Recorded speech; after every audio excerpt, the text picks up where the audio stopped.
Yan po mga kalingap, dito tayo sa bahay ng Mikaela. Ayan.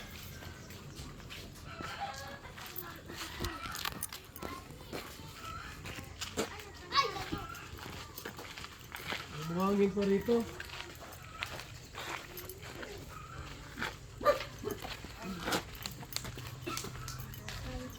Luri na dyan. Magawa na. Ano ginagawa? Ha?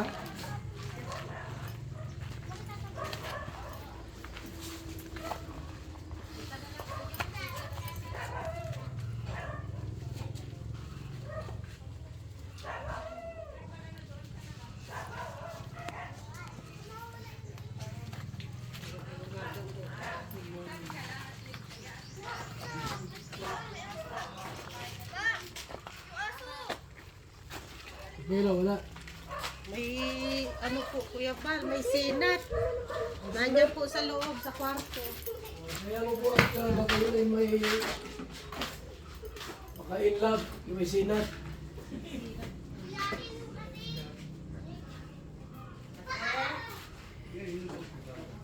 Wala pa rito yung nalagay ng salamin.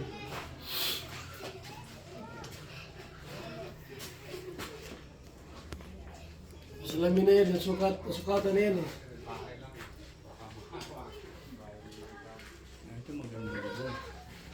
Ilang araw na sila gumagawa.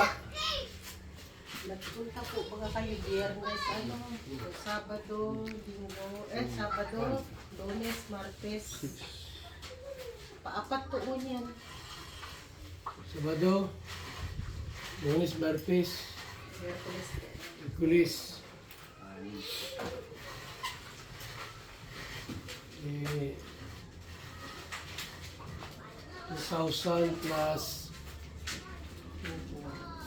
Jesus, Kuya Bal natin. Ayaw ko, si Mikaela. Ba't yan ay may aso ka dyan? Ha?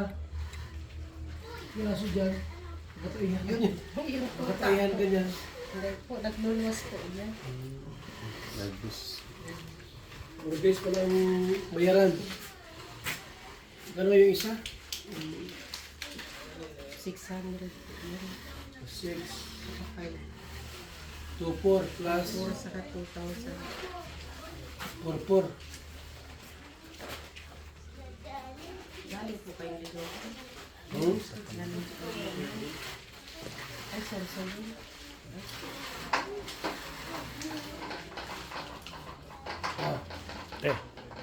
Ay, Mas yung sukli, pang ulam mo muna dito.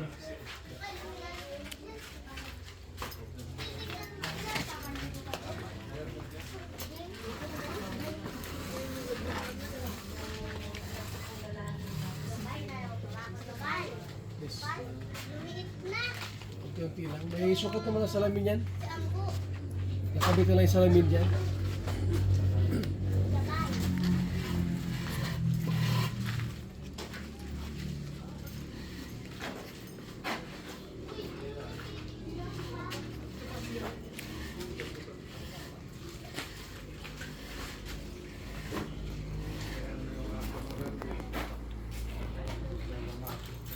Ano pa kailangan dito?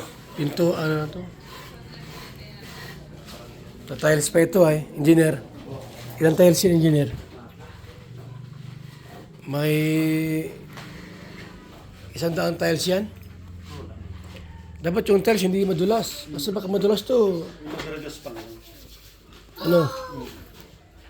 Buti kung dalaga pa ito ay.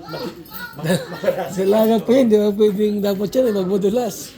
Kasi magkaasawa pa yan. Mahirap pag ganyan madulas yan, di paano yan? Pag napilayan niya, meron pang paghanap, meron ang pila. Pero si Mr. G, hirap pang pag-asawa at PWD. Okay, pagka si nanay ipilay, paano makapag-asawa yan? Mahirapan.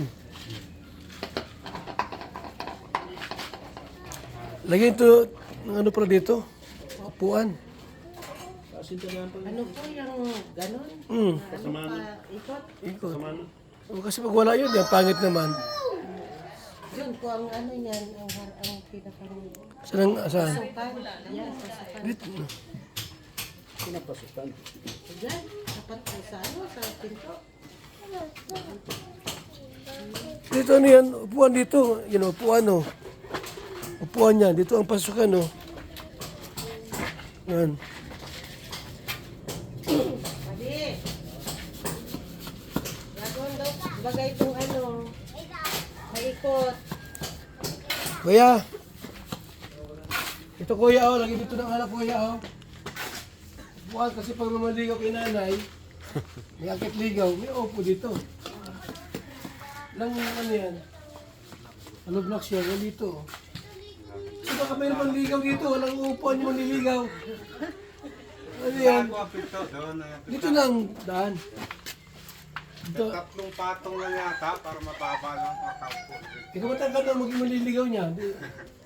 May apatan. Apat kasi mataas masyado. At tatlo lang. Ilang hollow blocks yan, kuya?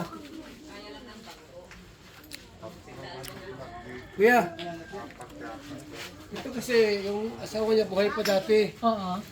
Nalaman niya na babahayan namin. Ah. At pa Manila, ay, ano ang lugar yun? Taytay? Taytay. Namatay. Namatay doon, natake sa ano. Inatake po sa puso. Yung ano lang po, September. Yan mga September, ano lang po, 43 years old. Last year na? Right? Opo. 2024. Kaya, Sisimulan na po sana ito. oh, paano babalik dito? Bago na simulan na. Tapos, hindi na nakabalik, nalaman na matay doon. Malungkot. Oo. Ngayon, balo siya. Sabi ko, Nay, magkasama ka uli. Dahil sayang ang bahay mo. Ayaw naman niya. Basta lang po sa mga bata. Wala pa siyang 50, 44 pa lang ito. Ano hanap buhay niya? Wala, dito lang siya. Kasi ang asawa niya may trabaho. Meron po pinapalagaan sa akin yung kapatid ko. Ah, nag-aalaga kayo ngayon ng baboy. Pag nanganganak po, binibigyan mo po. O ngayon kami po ay taga-CCT, Center for Community Transformation. Magiging kapartner namin si Kuya Bang. Yung kanyang misyon, Livelihood dyan. oo, yung kanyang misyon, dudugtungan pa natin ng mas malawak. Livelihood. Yung kanyang ginagawa na nakita namin sobrang ganda, dadagdagan pa natin. Kasi magiging kapartner namin siya sa CCT. Kuya Bal, si City. Oo, Kuya Bal CCT. Tapos pagbibigay sa mga livelihood, insurance. Oo. Alam mo kung magkano ang insurance? 30 pesos lang ang per week.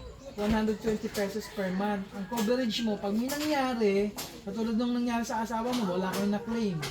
Pero kung naka-member siya ng insurance na 120 pesos per Bibigyan ko month, ng insurance na. may makukuha ko 130,000 pag may nangyari. Kaya taon-taon yun, 1,460. Ang maganda naman doon, kahit sa loob pa nakabayad ka ng 10 taon, 14,000 din yung nagastos mo sa 10 taon. Pero, ang life insurance na ino-offer natin, yun yung pang every year, nire-renew siya kasi life, buhay ka pa kasi. Pag namatay ka naman, yung pamilya mo hindi mag-aalala.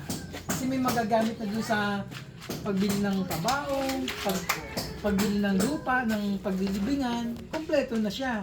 Sobra pa. Oh, tingnan mo, namatay yung asawa mo. Saan ka gumawa ng pampalibing? Saan Ano po, kayo? ang kagandahan lang po, bago po namatay si Agong, nakahulog po siya sa St. Peter. Ah, meron siyang coverage na gano'n. Buti nakaano siya. Magkano yung coverage niya sa St. Peter? Ano po? 40?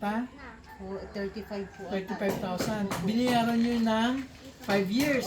O tingnan mo ito, pag nagbayad ka sa insurance namin ng 1,460, kahit sabihin mo pang 20 years, 29,000 lang.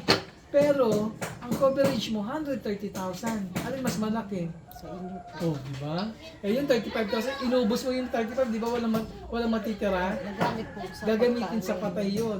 Oh. Doon mismo, walang Yun ang kaibahan ng micro-insurance ng CCP. May sobra. Tapos bukod doon, tuturuan ka namin mag-save. Pag nabenta yung baboy, mag-save ka. Bakit? Pag meron kang savings na 1,000 pesos, pwede ka mag-loan ng 5,000. Ang interest, magkano? 11 pesos sa month. Hardware. Kaya maganda masama kayong pamilya mo sa kooperatiba at saka sa microinsurance. Kasi sayang yung tulong kung hanggang dun lang, tapos paano ng mga susunod na mga araw? Mabuti kung si Kuya Val aabot na hanggang 100 years. Aabot po yan ng 100 years at marami pa po tutulungan. Kaya nga, di ba? Ano, lap, Kaya malaking bagay na pag naging partner natin siya sa CCT, lalawak pa lalo yung magagawa niyang tulong sa mamamayan ng mga pinupuntahan niya. Ang ganda po ng pinapagawang bahay sa inyo, ha? Sabi nga po, masasalamat po din. Ang dating harumi, labot-labot. Yung yung bagay mga vlog niya, Sira ang ang papanood ko. ang nakabantay lang po yung aso.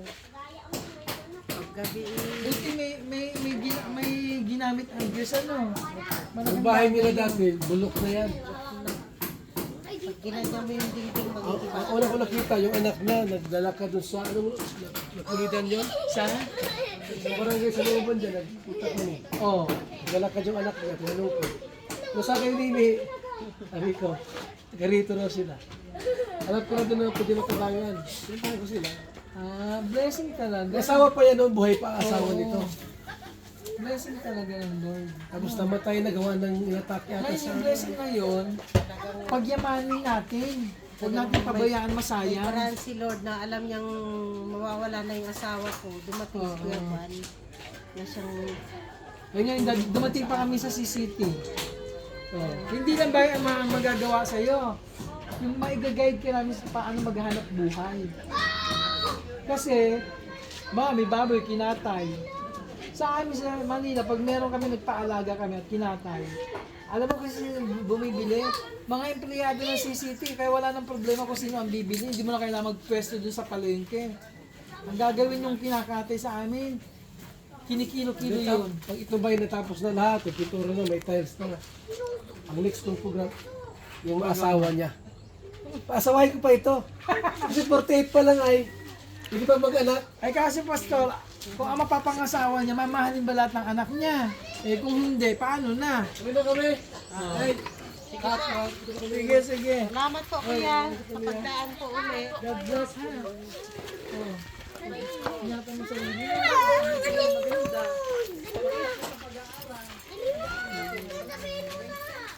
Talaga. Hindi mo na mag-ready ko lang sa harap. So, dito kami sa likod siya. Mga ba yung dalawa ay? Nagalaw yan. Yan po, salamat po mga kalingap. At tayo po ay napadalaw dito sa kina Micaela. Maraming salamat po mga kalingap, mabuhay, and God bless po sa ating lahat.